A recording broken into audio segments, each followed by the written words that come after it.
television rights, commercial advertisements, food sales, halftime show, and a strong presence of betting, the NFL's big event produces a unique business. At first glance, hosting the Super Bowl seems like it would bring a lot of money to a city, with tens of thousands of people visiting and spending money. But reality can be much more complex. While hosting the biggest sporting event in America does have some positive economic effects, it also comes with challenges and costs. In this video, we uncover the truth behind the money involved in the Super Bowl. With over 100 million viewers every year, the Super Bowl is the biggest annual sports event in the United States. The NFL season finale takes up 9 out of the country's top 10 most-watched TV programs ever. Playing host to this huge spectacle has become as American as watching it. But the Super Bowl isn't just the most important football game. It's also a billion-dollar affair, moving money as swiftly as winning plays. Brands cough up millions for just a few seconds of advertising. Cash floods the streets through bets, and cities eagerly await a surge of tourists and their wallets. Few events spark such a massive economic boom. For 7 to 10 days, a host city becomes the ideal spot for television celebrities, Hollywood superstars, singers, and sports icons. Many Super Bowl host committees believe that this popularity translates into one thing: significant profits for the city. They estimate that the game can drive between $300 and $500 million in spending in the host urban area. Take, for example, Super Bowl 56 in 2022 in Los Angeles, which generated, by estimates, $477.5 million in economic impact, $22 million in taxes, and $7.61 billion in bets. Commercial spots alone cost $6.5 million for 30 seconds. And then there's Super Bowl 2023. Sure, people will remember Patrick Mahomes and the Kansas City Chiefs win, but it also pumped up Phoenix's economy big time. David Rousseau, president of the Arizona Super Bowl Host Committee, revealed that the event generated $1.3 billion in economic activity in the region, marking a 40% increase compared to 2015, the last time the University of Phoenix Stadium hosted the event. Out of those $1.3 billion, $726 million contributed to Arizona's gross domestic product. Lisa Urias, CEO of the Arizona Tourism Office, indicated that visitors brought in $221 million in direct spending, including $91 million in revenue for Valley hotels, representing a 184% increase compared to the same period in 2022. The last Super Bowl hosted in New Orleans generated approximately $480 million in economic impact, and Super Bowl 59's economic boost could top $600 million, not just for the city of New Orleans but for the tourism industry too. Hosting the Super Bowl and the Saints season, including a preseason game and 9 regular ones, might rake in over $1 billion. Plus, over 450,000 folks are expected during Super Bowl weekend alone, meaning big bucks for the host city. But some sports economists, like Victor Matheson, aren't convinced. When Matheson looked at the numbers, he found that the Super Bowl only brings in between $30 and $130 million, way less than what the host committees in the NFL say, and that the costs of hosting the event can be more than the financial benefits. But to understand this better, let's take a closer look at what kind of benefits are sold on the idea of hosting the great American event. One of them is the money spent directly in the city by visitors during Super Bowl week. Studies from cities that have hosted show that visitors usually spend an average of about $200 to $600 per person each day they're in town for the Super Bowl, with estimates suggesting that about 100,000 extra people come to the host city for the game itself and all the surrounding festivities.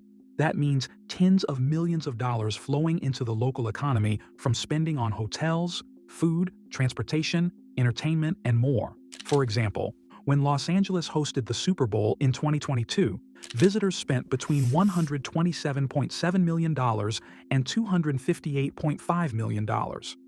This could mean local tax revenues of $12 million to $22 million, with millions more going to California. This surge in spending gives a significant boost to various businesses in the city during a typically slow period after the holidays. Hotels, restaurants, bars, and clubs, in particular, experience increased patronage and profits. Also, the dollars spent on site selection fees, construction projects, and event personnel also contribute to the economic impact through job creation and wages. The facilities needed for a Super Bowl, like a new stadium, provide an economic boost not just during game week but for years after as well. Stadium projects mean thousands of construction jobs are created, and local workers, contractors, and vendors get business. Ongoing operations and events at the stadium also contribute to the economy on an annual basis through ticket sales, concessions, and more visitors to the area. But here's the deal. The facilities required for a Super Bowl do come with large upfront costs. While hosting the Super Bowl offers clear economic benefits, there are also some harsh realities that cities face. One of the biggest issues is the enormous costs of actually hosting the game and all the events surrounding it. By some estimates, the average city loses money overall when factoring in infrastructure and security expenses required to host the level of an event like the Super Bowl. For instance, Super Bowl host cities typically spend over $10 million on direct expenses like transportation, marketing, security, infrastructure upgrades, and NFL-related events. Before a city can even consider hosting a Super Bowl, local authorities must review a lengthy 153-page document outlining all the NFL's requirements and decide if they're willing to meet them. One of the most costly requirements for host cities is often stadium upgrades to meet the NFL standards, which can result in multi-million-dollar renovations. About this matter, Matheson argues that for some cities, the cost starts with building a new stadium. 7 NFL venues were erected from 2006 to 2017, and each ended up hosting the Super Bowl. On average, taxpayers contributed $250 million to the projects. Let's take a look at the numbers of the last stadiums. Atlanta hosted the 2019 edition in its state-of-the-art Mercedes-Benz Stadium, which cost $1.4 billion. Miami hosted the 2020 event after a $450 million renovation of the Dolphins Stadium. In 2022, it was Los Angeles' turn, with its impressive $2.6 billion SoFi Stadium. Las Vegas followed up with its newly inaugurated $2 billion Allegiant Stadium when it hosted the Super Bowl in 2024. And in 2025, it will be New Orleans' turn with its newly renovated Superdome, with over $500 million in upgrades. The investment in the Super Bowl is always monumental, whether it's in new constructions or refurbishments of massive venues. But cities believe that the millions invested will be offset by the tourism and economic boost that the Super Bowl brings.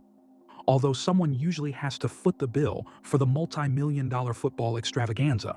For Anthony Evans, a researcher at the William Seidman Institute at Arizona State University, the short-term benefits of injecting new dollars into the local economy may not be as appealing if you're one of those cities that has invested millions or billions of dollars in building just one stadium.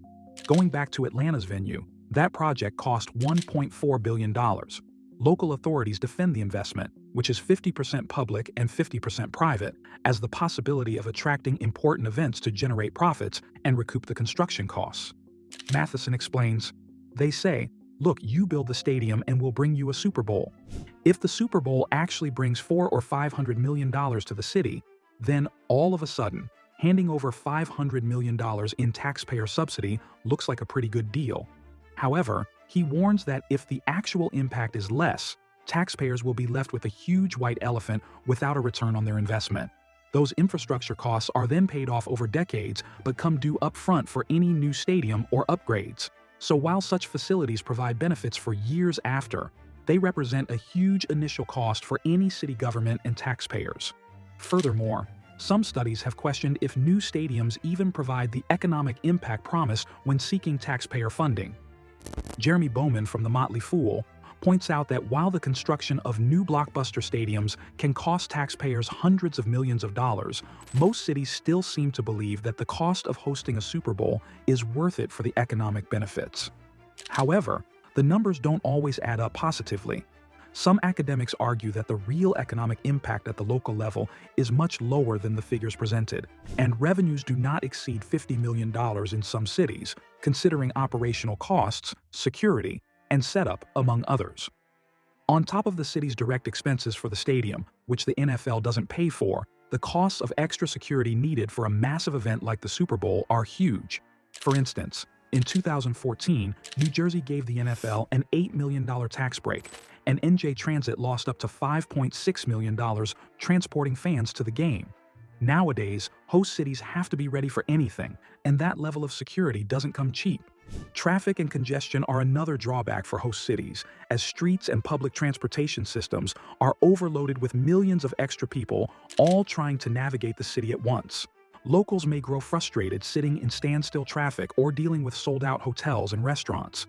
There are also environmental concerns over the massive amounts of waste produced. And yes, the profit numbers may sound promising and enticing, but the reality is that the money flowing into NFL coffers clearly isn't all staying local. It's going straight to the league's headquarters, where it gets shared, but not with cities. The 32nd team owners split the spoils. So while cities agree to such demands believing they'll earn it back, how much profit do they truly bring? The calculations get tricky. Matheson uncovered 3 factors causing divergence. First, substitution. Fans spend money on the Super Bowl which they'd use anyway elsewhere. No new money enters the economy, it just reshuffles spending habits. The second is crowding out. The Super Bowl crowds displace regular business. If hotels sell out, only the previously empty 20% boosts income. Finally, leakage. Hotels jack up prices 300 to 400%, yet corporations pocket most of the profits, not local workers.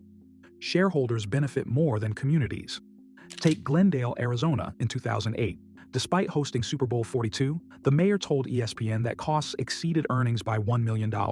In 2016, San Francisco hosted pre-Super Bowl 50 events, yet had to cover $4.8 million in public services for visitors to nearby Santa Clara's championship. The numbers often look rosier than reality. While cities hope for windfalls, routine spending gets siphoned away, new construction burdens taxpayers, and profits frequently bypass local coffers. Is the gain truly worth the strain? For some hosts, the answer isn't so straightforward, and ultimately, it is necessary to balance the costs and benefits before falling for the sensationalist news of the millions generated by the Super Bowl. Overall, whether or not hosting the Super Bowl provides a net economic benefit depends highly on each unique city's situation and abilities to rein in costs. Cities need to realistically consider infrastructure needs and budget massive security operations. They must be able to absorb direct hosting expenses without breaking the bank. However, for major cities that already have requisite stadiums and experience hosting mega events, the benefits can far outweigh costs through tourism promotion and visitor spending. It's virtually guaranteed that the immediate influx of visitor dollars during Super Bowl week itself provides a significant boost. But the true test of longer-term value comes from any increased future tourism proved to stem directly from being exposed to hundreds of millions as a Super Bowl city. By leveraging the media value and branding opportunities effectively with place marketing, cities can maximize the lasting return on their investment. For legacy sports cities already equipped with premier stadiums, the rewards of playing host to America's biggest night likely do merit enduring the challenges of the immense logistical operation required. But for smaller cities or ones requiring massive public-funded stadium builds, the costs have to be weighted very carefully versus potential uncertain future benefits. Each city's unique strengths and weaknesses must be analyzed to know if hosting truly makes financial sense or risks being more spent than earned. In the end, there is no objective single answer of whether hosting is a net win or loss for every city's bottom line. But those aspiring to take on the task would do well to realistically evaluate expenses, leverage opportunities, and have contingency plans to curtail any issues that threaten to overshadow promised economic returns. By mitigating negatives and cashing in on promotional value, cities stand the best chance of coming out financially ahead after the confetti falls on their Super Sunday. But they must go into the game knowing both the potential rewards and risks to avoid a dismaying outcome. So in the end, is hosting the Super Bowl a financial touchdown or just a costly fumble for cities? But one thing is sure. Next time your mayor starts fantasizing about a Super Bowl bid, be sure to check their math before waving those towels of approval.